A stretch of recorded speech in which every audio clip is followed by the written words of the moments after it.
Hello friends, welcome to MKH। और इस video में हम फटाफट से चलिए जो है आगे का चैप्टर जो है उसको कंटिन्यू करते हैं।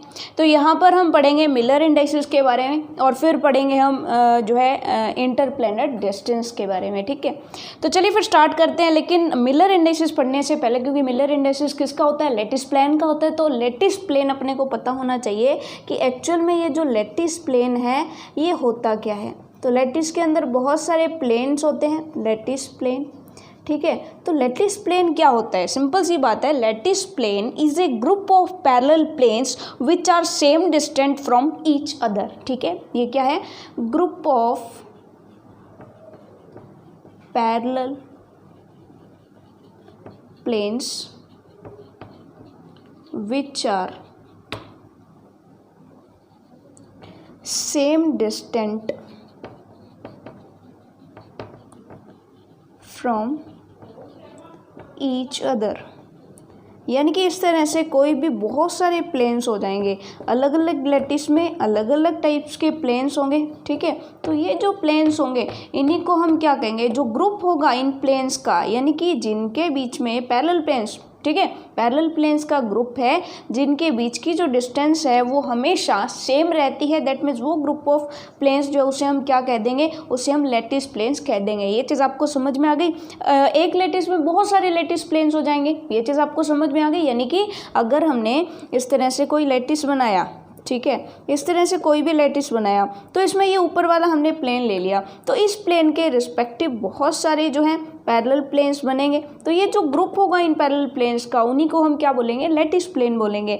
ये चीज़ आपको समझ में आ गई। ठीक है, और लैटिस प्लेन के बारे में सिंपल सी बात है कि ये जो लैटिस प्लेन है, ये जो हमारी प्रिंसिपल एक्सिस है वहाँ पर ये जो इंटरसेक्शन बनाते हैं वो हमारी क्रिस्टल स्ट्रक्चर को जानने में बहुत हेल्प करते हैं। तो इसमें एक लाइन और आप ऐड कर देंगे, कौन सी, the intersection made by these lattice plane on principal axis help to find the crystal structure. ये चीज़ आपको समझ में आ गई। अब क्रिस्टल स्ट्रक्चर फाइंड करने में कैसे हमारी हेल्प करते हैं, तो वो हमें मिलर इंडाइसेस के बाद में पता चलेगा जब हम इंटरप्लेनेट डिस्टेंस के बारे में बात करेंगे। ठीक है, क्योंकि उसके बाद हमें रेसिप्रोकल लैटिस पढ़ना है, तो वहाँ पर सारी की सारी चीज़ें जो है इन्हीं चीज़ों पर बेस्ड रहेगी। ठीक है, तो चलिए, ये जो मिलर इंडाइसेस है ना, आगे जितना भी चलेगा उसका बेस है। अगर ये चीज़ आपको समझ में आ गई ना, तो सब कुछ आपको बहुत ही अच्छे से समझ में आएगा।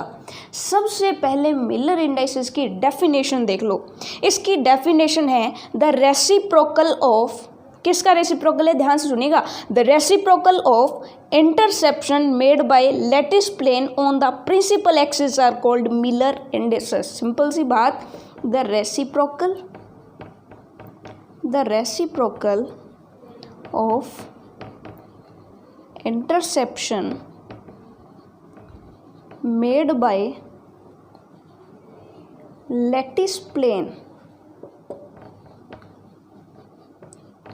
on principal axis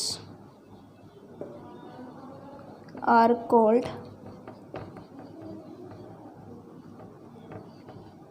Miller indices. ठीक है, आप कहेंगे ठीक है, डेफिनेशन तो समझ में आ गई, लेकिन इसका मीनिंग कैसे हमें पता चलेगा। देखिए, इसको हम एक एग्जांपल से समझते हैं। जैसे फॉर एग्जांपल मान लीजिए, सबसे बेस्ट एग्जांपल जो है ना रहता है, इससे आपको सब कुछ समझ में आ जाएगा। ठीक है, मान लीजिए कि आपका जो है ये आपने कोई भी लैटिस प्लेन ले लिया। ठीक है, ये ले लिया, ये जो है कट कर रहा है आपका, मान लीजिए कि एक्स एक्सिस है, ये है हमारी z एक्सिस और ये है हमारी y एक्सिस।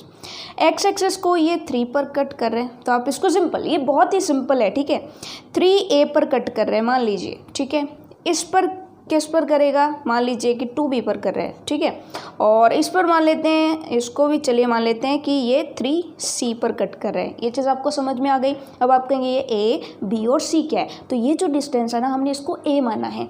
इस डिस्टेंस को अगर हमने a माना है तो इसके अगर 3 हो गए तो ये 3 हो गया ना। ये चीज़ आपको समझ में आ गई, ठीक है।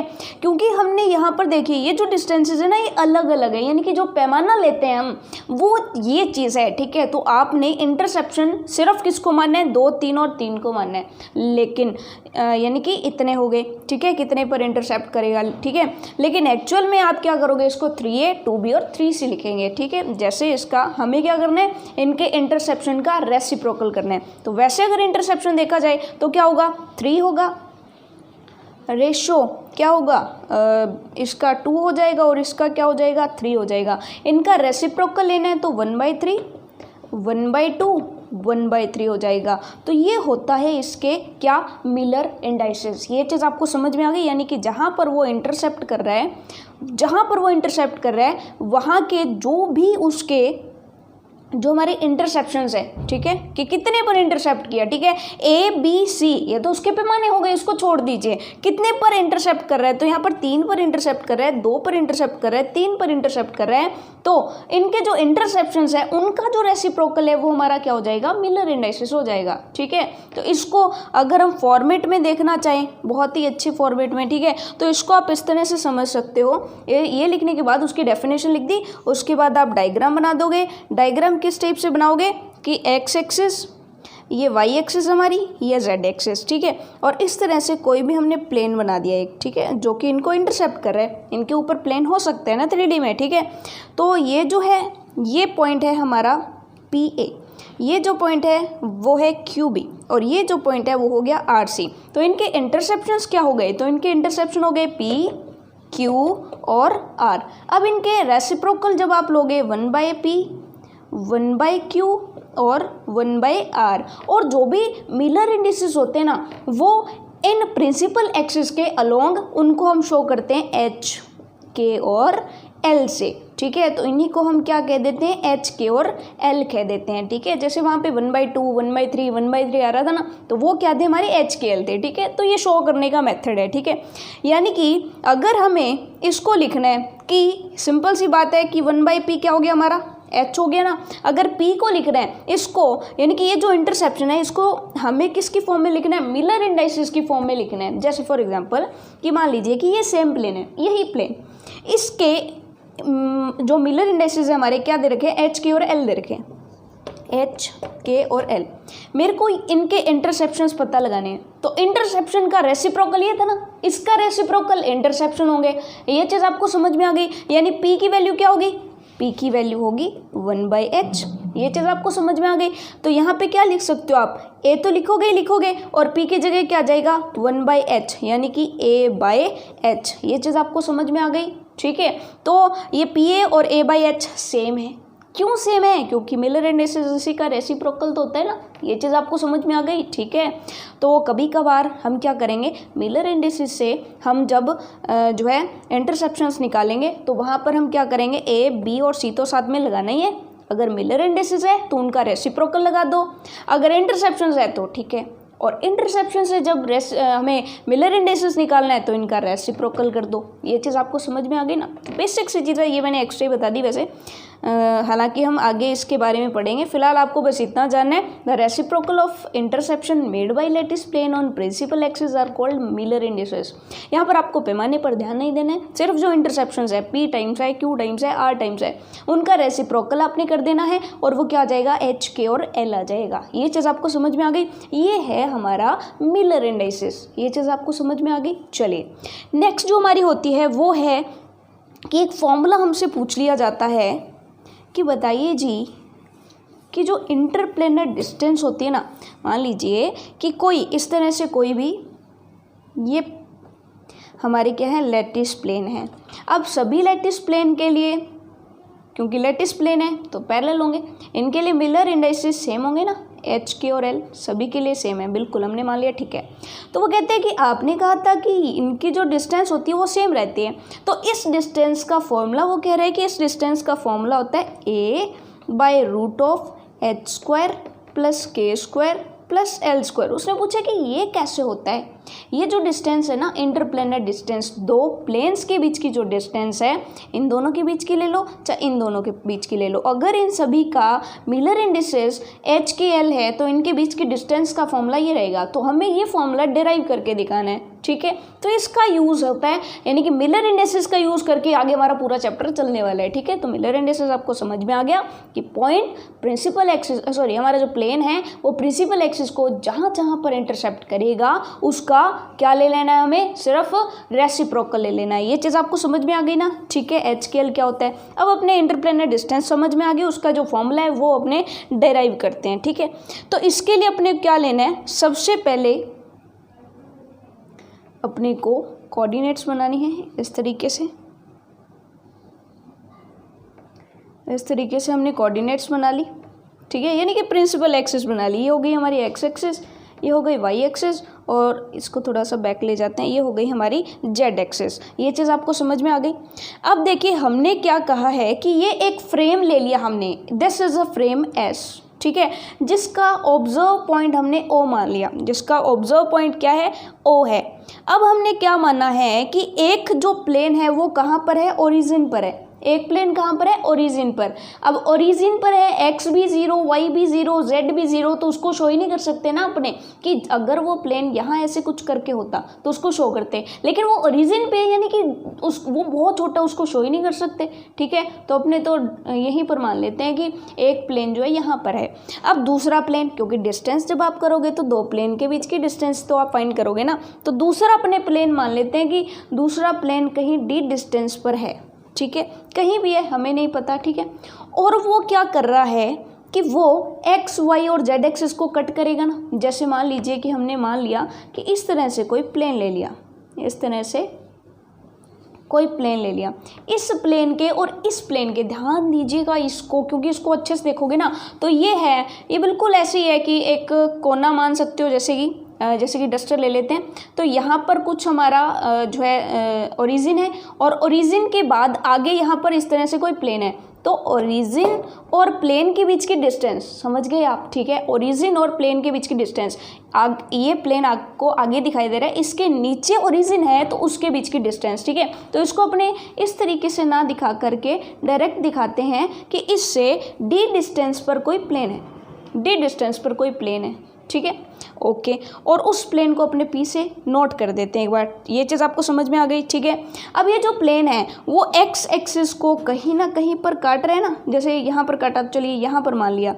वाई एक्सिस को भी यहाँ पर काट रहा था, और जेड एक्सिस को भी कहीं ना कहीं पर वो काटेगा। चलिए थोड़ा सा हम ना इसको अच्छे से बनाते हैं, ताकि हमारा, क्योंकि जेड एक्सिस के अलॉन्ग ही ले लिया हमने, इसको हम थोड़ा सा इस तरीके से लेते हैं, ठीक है। ये हो गई डी डिस्टेंस, ये मान लीजिए कि यहाँ पर काट रहा है, ये मान लीजिए कि यहाँ पर काट रहा है, और ये मान लीजिए कि यहाँ पर काट रहा है, ठीक है। अब इस प्लेन के मिलर इंडाइसेस जो हैं अपने को क्या दे रखे हैं, एच, के और एल दे रखे हैं। अब मुझे आप बताइए कि अगर कोई प्लेन है, ठीक है, और उसके मिलर इंडाइसेस आपको एच, के और एल दे रखे हैं, ठीक है, जैसे हमने यहाँ पर किया था कि कोई प्लेन आपको दे रखा है और उसके मिलर इंडेसेस आपको एच, के और एल दे रखे हैं, तो इसके पॉइंट ऑफ इंटरसेप्शंस क्या होंगे, इनके रेसिप्रोकल 1/h, और एक्स एक्सिस के अलोंग है तो a आ जाएगा, वाई एक्सिस के अलोंग है तो क्या आ जाएगा, b/k आ जाएगा, और जेड एक्सिस के अलोंग है तो l/c आ जाएगा। तो वही चीज़ यहाँ पे करनी है, जो चीज़ हमने वहाँ पर समझी ना वही चीज़। तो यहाँ पे क्या हो जाएगा, a/h, ये क्या हो जाएगा, b/k, और ये क्या हो जाएगा, माफ़ कीजिएगा, c/l होगा, c/l, क्योंकि इंटरसेप्शन का रेसिप्रोकल मिलर इंडेसेस, तो मिलर इंडेसेस का रेसिप्रोकल इंटरसेप्शंस, और इंटरसेप्शन के साथ पैमाना तो आएगा ही, ठीक है। तो पैमाना गुना भी करना था, ये चीज़ आपको समझ में आ गई ना, ठीक है। जैसे हमारे, आपको मैं फिर से बता दूं, h बराबर क्या था, 1/p था ना, तो p बराबर 1/h नहीं होगा क्या, होगा, और ये क्या होना था, AP होना था, तो P की जगह मैंने 1/h लगा दिया, ठीक है, क्योंकि P की वैल्यू मुझे पता नहीं, लेकिन H, K और L की वैल्यू मुझे पता है। तो ये तो हमने समझा किसको, डायग्राम को, ठीक है। अब चलिए हमें थ्योरी क्या लिखनी है, थोड़ा सा उस पर ध्यान देते हैं, और फिर हम इसको अच्छे से जो है डेरिवेट करेंगे, ठीक है। यहाँ पर आपको सिंपल सी बात क्या लिखनी है, let S is a plane, S is frame. Let S is a frame whose observe is O, यानी कि इसका ऑब्जर्व जो है वो O है, ठीक है। अब यहाँ पर हम क्या करेंगे, let a plane is placed at its origin। मान लिया कि एक प्लेन जो है हमने कहाँ पर प्लेस किया है, ओरिजिन पर प्लेस किया है। उसके बाद हम क्या कहेंगे, let another plane is placed at some distance d, ठीक है। किसी d डिस्टेंस पर एक अनदर प्लेन, कोई और प्लेन जो है हमने वहाँ पर लगाया है, whose Miller indices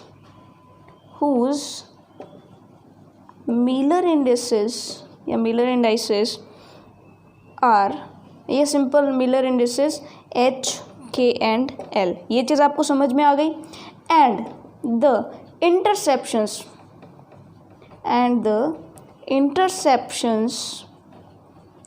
are A by H, B by K, C by L। ये चीज़ आपको बतानी पड़ेगी। ये चीज़ आपको समझ में आ गई ना, यहाँ तक आपको कोई भी डाउट नहीं है? ओके, अब ये चीज़ हमें समझ में आ गई, ठीक है। चलिए, थ्योरी और डायग्राम हमें समझ में आ गया कि हमें जो है इंट्रोडक्ट कैसे करना है इस डायग्राम को और कैसे हम डेरिवेशन को स्टार्ट करेंगे, ठीक है। उसके बाद हम क्या कहेंगे, उसके बाद हम कहेंगे कि ये जो डी है ना, मान लीजिए कि ये जो है एक्स एक्सिस के साथ अल्फा एंगल बना रहे, मान लीजिए कि ये जो डी है वो वाई एक्सिस के साथ बीटा एंगल बना रहे, मान लीजिए कि ये जो डी है वो जेड के साथ गामा जो है एंगल बना रहा है। ये चीज़ आपको समझ में आ गई, तो आप क्या लिख देंगे, let alpha beta and gamma are angles made by d on x axis y axis and z axis respectively. ये चीज़ आपको समझ में आ गई कि मान लिया कि हमने अल्फा बीटा और गामा ये एंगल्स बना रहा है, ठीक है। नाउ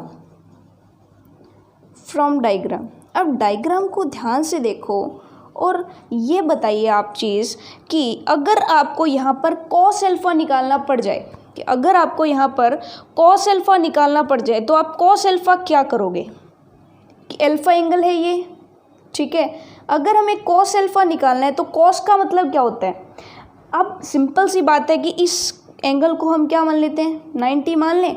इसको 90 मान लिया तो कॉस क्या होता है बताइए ज़रा।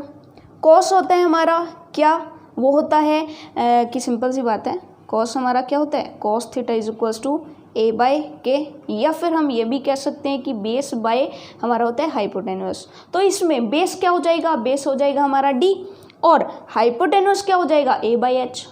ये इतनी हाइपोटेन्यूस होगी ना, ये हाइपोटेन्यूस होगी तो आप क्या कह दोगे कि cos alpha is equals to, cos alpha क्या हो जाएगा, ये हो जाएगी हमारी बेस, क्योंकि 90 और थीटा के बीच में क्या होती है, बेस, तो ये हो जाएगी डी बाई हाइपोटेन्यूस क्या हो जाएगी, हाइपोटेन्यूस हमारी हो जाएगी ए बाई एच। तो आपको क्या करना है, सिंपली यहाँ पर ए बाई एच, एच ऊपर चला जाएगा तो ये क्या बन जाएगा, डी एच बाई ए। ये हो गई हमारी question number 1।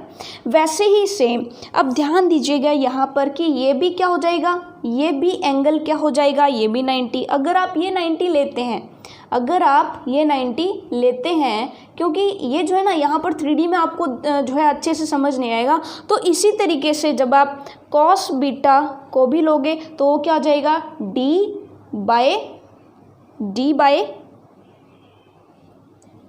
B by k, ठीक है, क्योंकि ये हो जाएगी बेस और ये हो जाएगी हाइपोटेन्यूस।